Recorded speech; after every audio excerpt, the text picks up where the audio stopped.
నమస్తే, నా పేరు ప్రశాంతి. వై న్యూస్ కు స్వాగతం. This news sponsors by Sri Krishna enterprises. Railway station ఎదురుగా మా వద్ద అన్ని టీవీలు, ఏసీలు, ఫ్రిడ్జ్లు మరియు అన్ని రకాల ఫర్నిచర్ హోల్సేల్ ధరలకు అమ్మబడును. ఈ కృష్ణ ఎంటర్ప్రైజెస్ కు విచ్చేయండి. రైల్వే స్టేషన్ ఎదురుగా, main road, Tuni. Proprietor Tamarana Satyanarayana. ఓం నమో వెంకటేశాయ. ఈ రోజున మరి గురువందనం కార్యక్రమం ఇక్కడ చేయాలని సంకల్పించి, ఇంకేదంటే గురువారి ఇప్పుడే చెప్పారు, మనం అనుకుంటే జరగదు, ఇక్కడ స్వామివారి అనుగ్రహం కూడా కావాలని. యాక్చువల్గా మంగళగిరిలో జరపవలసిన ఈ యొక్క కార్యక్రమం మరి మా స్వామి ఇక్కడ జరిపించుకోవాలనే ఆకాంక్షతోటి మరి ఇక్కడికి తీసుకురావడం జరిగింది. చాలా చాలా చాలా చాలా సంతోషంగా ఉంది. ఇంకేదంటే మాకు ప్రతి శనివారం కూడా 1,40,000 మంది ఇక్కడ స్వామివారిని దర్శించుకుంటారు. తిరుమల తర్వాత స్వామివారిని అంత ఎక్కువ సంఖ్యలో వెంకటేశ్వర స్వామివారిని దర్శించుకునే క్షేత్రం మరి మన కోనసీమ తిరుమలగా పిలువబడే ఈ యొక్క వాడపల్లి వెంకటేశ్వర స్వామివారి ఆలయం. మరి ఇలాంటి ఆలయంలో ఈ యొక్క గురు పౌర్ణమి సందర్భంగా గురువారం కార్యక్రమాన్ని మనం జరుపుకోవడానికి ఇచ్చేసినటువంటి గురువర్యులు మరి ఆనంద తీర్థాచార్య గారికి నమస్కారాలు తెలియజేసుకుంటాం.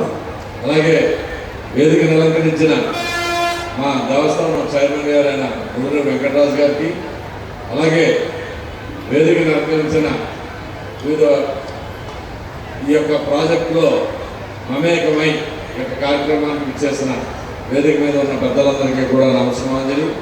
అలాగే వారం రోజులు జవహరాత్రులు కష్టపడి ఈ యొక్క కార్యక్రమాన్ని ఆర్గనైజ్ చేస్తూ ఉన్న దాసాంజనేయ టీమ్స్ కానీ, స్వామివారి సేవకులు కానీ, వీరందరికీ కూడా ప్రత్యేక కృతజ్ఞతలు. మరి ముఖ్యంగా ఒక చోట మరి ఈవేళ నేల ఈనిందా అన్నట్టుగా మరి ఎక్కడా కూడా కిక్కిసిపోయింది. మరి ఇలాంటి కార్యక్రమానికి భగవంతుడి యొక్క అనుగ్రహంతో వచ్చిన మీరందరూ కూడా ధన్యదేవులు. మీ అందరికీ కూడా ధన్యవాదాలు తెలియజేస్తున్నాం. మరి నిజంగా కూడా ఈ యొక్క కార్యక్రమం ఎలా జరుగుతుంది, వరుణుడు మనకి సహకరిస్తారా లేదా అనేది ఇంతకాలం మాకు పెద్ద ప్రశ్నార్థంగా ఉండేది. మరి ఈరోజు చలిగాలం ఉంది, అలాగే వర్షం కూడా ఏమీ లేదు. అయినప్పటికీ కూడా టీటీడీ వారు వారి ఏర్పాట్లు చేశారు. అయినప్పటికీ వచ్చే భక్తులు మన ఈ యొక్క పారాయణం చేయడానికి కానీ ఇక్కడికి వచ్చేసిన స్వామివారి భక్తులందరూ కూడా మరి ఏ విధంగా ఆటంకం కలగకుండా మరి ఇక్కడ రావడానికి మరి ఆ స్వామివారు లేని వల్లే ఇక్కడ వర్షం కూడా లేకుండా చల్లగా ఉందని నేను భావిస్తున్నాను. మరి ఇలా ఇంచుమించుగా మనం ఇక్కడ వాడపల్లిలో ఇలాంటి బృహత్తరమైన కార్యక్రమాలు మరి ప్రతి కళ్యాణానికి చేస్తూ ఉంటాం. అలాగే మొత్తం టోటల్గా ఈ గ్రౌండ్ అంతా కూడా నిండిపోతూ ఉంటుంది.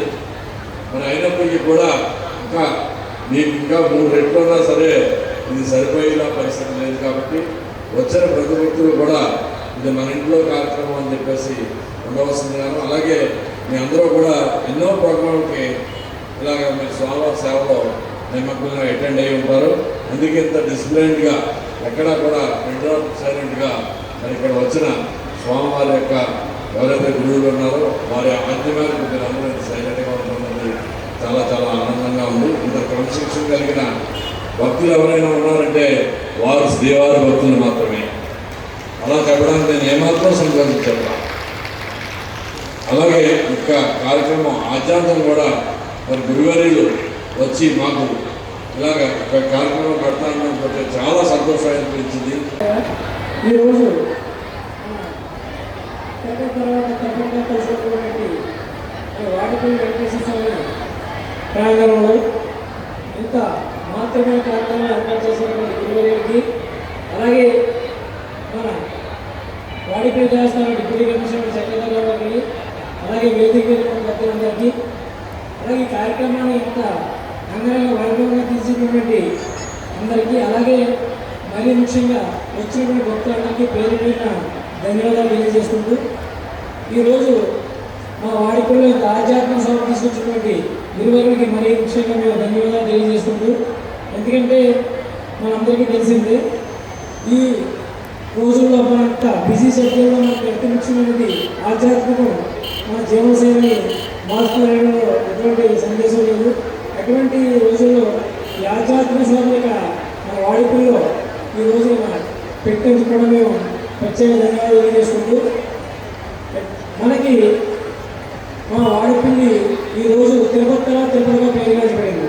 ఎందుకంటే లక్షలాది మంది భక్తులు ఇక్కడికి వచ్చి స్వామివారిని ఆశీస్సులు తీసుకోవడం, 7 వారాలు వెంకటగా ప్రసిద్ధి చెందిన మా వాడిపల్లి వెంకటేశ్వర కోరిన భక్తులు ఏదైతే కోరినా ఇంటి కూడా వారికి ప్రసాదించడం, దానికి వారు దేశం కాదు ఈరోజు ప్రపంచం నలుమూల నుంచి కూడా ఈ వాడిపల్లి క్షేత్రాలు రావడం, అలాగే ఈ క్షేత్రంలో నేను ఇలా చేయకుండా ఆ దేవుడు ఇచ్చినటువంటి పూర్వజన శుక్రుడిగా భావిస్తూ మరిన్ని కార్యక్రమాలు రానున్న రోజుల్లో కూడా ఇటువంటి మరిన్ని కార్యక్రమాలు ఇక్కడ జరపాలని, అలాగే ఇలా వచ్చిన భక్తులందరికీ కూడా ఈరోజు మా స్థానిక శాసనసభ్యులు బండా సత్యానందరావు గారి ఆదేశాల మేరకు వారికి కావాల్సిన వసతులన్నీ ఏర్పాటు చేయడం జరిగింది. అలాగే యువకులు కూడా దగ్గర నుండి పర్యవేక్షించి మరీ ముఖ్యంగా దీన్ని వారం రోజులు బట్టి ఇక్కడ కృషి చేసినటువంటి మన సురేష్ గారు అలాగే టీం అందరికీ కూడా ప్రత్యేక ధన్యవాదాలు తెలియజేసుకుంటూ, రానున్న రోజుల్లో మరిన్ని కార్యక్రమాలు మనం ఇక్కడ చేయాలని, అలాగే మీ ఆశీస్సులు కూడా మా అందరికీ ఉండాలని కోరుకుంటూ ఈ అవకాశం ఇచ్చినటువంటి గురువులకి అలాగే వేదిక పెద్దలందరికీ కూడా పేరు ధన్యవాదాలు తెలియజేసుకుంటూ సెలవు తీసుకుంటున్నాను.